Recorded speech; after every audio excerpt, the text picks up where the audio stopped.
On January 13th, on the way to my 39th appointment at Hennepin County's Traumatic Brain Injury Center, I encountered a traffic jam caused by ICE vehicles and no signs indicating how to get around it.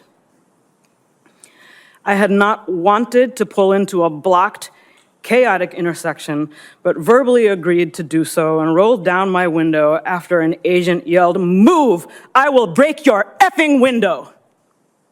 His first instruction. Agents on all sides of my vehicle yelled conflicting threats and instructions that I could not process while watching for pedestrians.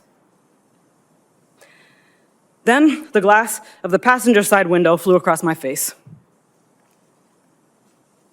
I yelled, "I'm disabled," at the hands grabbing at me, and an agent said, "Too late." I was carried face down through the street by my cuffed arms and legs while yelling that I had a brain injury and was disabled.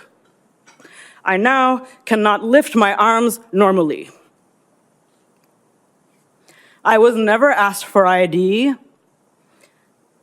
never told I was under arrest, never read my rights, and never charged with a crime. As I continued to drive past the Border Patrol agents, I could hear my back passenger window shattered, and I felt bullets continue to pierce my body. As I attempted to drive to a safe location, I began to feel lightheaded. I looked down and I noticed blood gushing out of my arms and legs, and I realized I'd been shot multiple times. I knew my attorney was hard at work and exposing the lies of ICE. I knew the truth of what happened. The agent swerved into me. The agent shot me as I drove away from him. My attorney and his investigators found videos evidence demonstrating the agents were lying, and I knew that no press release or tweet could ever trump the power of the truth. 2 weeks before the government dismissed all the charges in my case, I sat in federal court and watched from 20 feet away as the Border Patrol agent who attempted to kill me testified at a hearing. Well, it wasn't my decision. I would have, I leave it to her. They generally tend to be good for law enforcement because people can't lie about what's happening. So it's, generally speaking, I think 80% good for law enforcement. Do not get it! Donald Trump has backed Homeland Security Secretary Kristi Noem's decision to have DHS officers use body cameras in anti-ICE protest hotbed, Minnesota. You shut it down for real this time. Trump said it was good for law enforcement as people couldn't lie what was happening on the ground. Thank you, Mr. President. Kristi Noem just announced that you're deploying body cameras to Minneapolis. What's your thinking behind this decision, and do you want to see this? Well, it wasn't my decision. I would have, I leave it to her. They generally tend to be good for law enforcement because people can't lie about what's happening. So it's, generally speaking, I think 80% good for law enforcement. But if she wants to do that, I'm okay with it.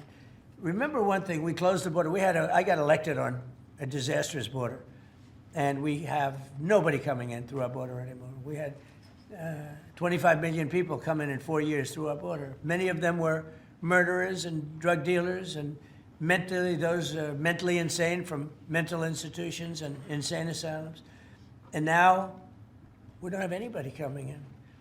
For 9 months now, I mean, they actually report zero. We have 0 people coming in, which I find hard to believe, but the Democrats do that report. They tend to be left-leaning that do that report. So I assume it's true. And if it's not, it's a very tiny amount of people. But we basically have a tremendously perfect, strong border. And also, crime levels are at the lowest point they've been in 125 years. Since 1900, we have the best numbers. And that's despite the fact that we had a lot of criminals and murderers. 11,888 murderers came in. And we have the lowest numbers that we've had in 125 years. So, so we're doing a good job. If she wants to do the camera thing, that's okay with me. Trump's endorsement came on a day a Minnesota federal judge said that the Department of Homeland Security was unlikely to destroy the evidence related to the fatal shooting of 37-year-old intensive care unit nurse Alex Preddy by federal immigration agents on January 24th in Minneapolis.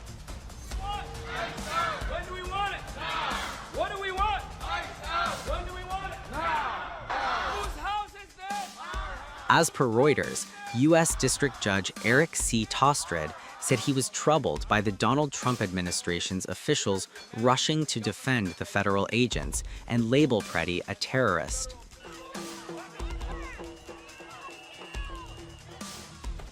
Kristi Noem said that every field officer in Minneapolis would be equipped with a body camera. In an X post, Noem wrote, "Effective immediately, we are deploying body cameras to every officer in the field in Minneapolis. As funding is available, the body camera program will be expanded nationwide. We will rapidly acquire and deploy body cameras to DHS law enforcement across the country." You're asking me about the body cam footage from, there's a lot of discussion going on with that. The FBI is leading the investigation, and as that goes forward, that'll be at their discretion.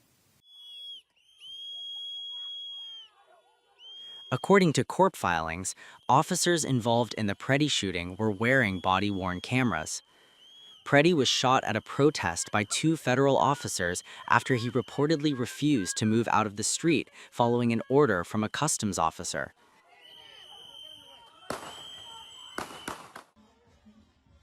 The Trump administration's officials claimed the officers acted in self-defense, and the Department of Justice has opened a civil rights investigation into the shooting.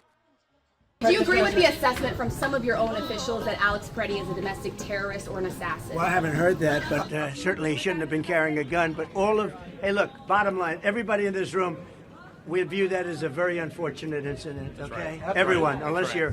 you're a stupid person. Very, very unfortunate incident. I don't like that he had a gun. I don't like that he had 2 fully loaded magazines. That's a lot of bad stuff. And despite that, I say that's a very unfortunate. Preddy was the second American citizen killed by federal agents during the anti-ICE protests. The department has not responded to repeated questions about whether any of the ICE officers on the scene of the killing of 37-year-old Renee Good earlier in January were wearing the cameras. A 2022 executive order on police reform by then-President Joe Biden directed federal law enforcement officers to wear body cameras. Trump had rescinded that directive after starting his second term. Amid heightened anti-ICE protests, Trump sent Tom Homan to Minneapolis to take control of operations there, displacing Border Patrol Commander Gregory Bavino. In his first press conference, Saar responded to the question on twin shootings of Alex Preddy and Renee Good, saying he wanted to see the investigation play out. Mueller Newsmax, the new video of Alex Preddy is now circulating. Your reaction to that, and do you think law enforcement could have played a role if, like, let's say, Minneapolis police were able to respond to that? Have those top law enforcement officials said they'll help or do anything to help these agents who are out here? I'm not going to comment on any of these shootings. I said from day one, I said on any of these shootings, as a career law enforcement officer, we'll let the investigation roll out, let the investigation play out, and let it go where it goes. I'm not going to come out and make any comments that I think is right, wrong. Do I have an opinion? Yeah, my personal opinion, but I'm not going to share that with you. I'm going to tell you, let the investigation play out and see where it goes. But again, the president,